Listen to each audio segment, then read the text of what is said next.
د طالبانو او چین د اړیکو د خرابولو تازه هڅه.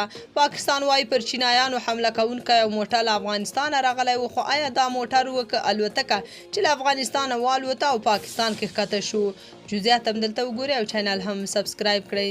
پاکستان وايي په چینایانو برید یو افغان کړی او موټر له چمن دروازې شانګلې ته راغلی و.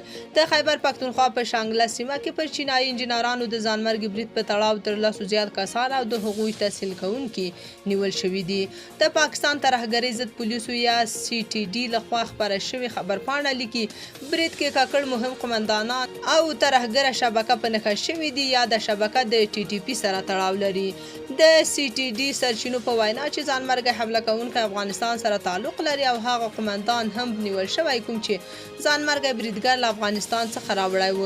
د CTD سرچینو له مخې په نیول شوو کسانو کې 4 سهولتکاران هم شامل دي چې د بارودي موادو نه ډک موټر چې افغانستان کې جوړ شوی و شانګلې پورې ورسوي.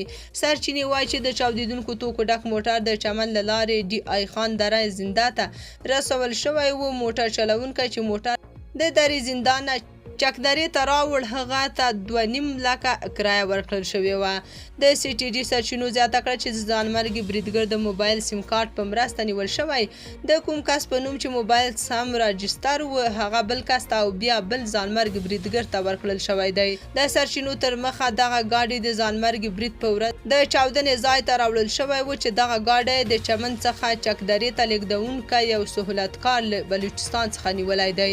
شنونکي بیا وایي چې چین پر پاکستان بې باوره شوی دی او طالبانو سره اړیکې ښې شوي، نو پاکستانیان په داسې ادعا وغواړي چې د چین او طالبانو اړیکې خرابې کړي.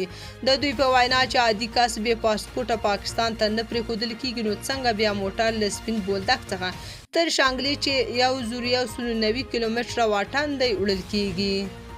تاسو په دې اړه څه نظر لرئ؟ کومنټ کې شریک او چینل هم سبسکرایب کړئ.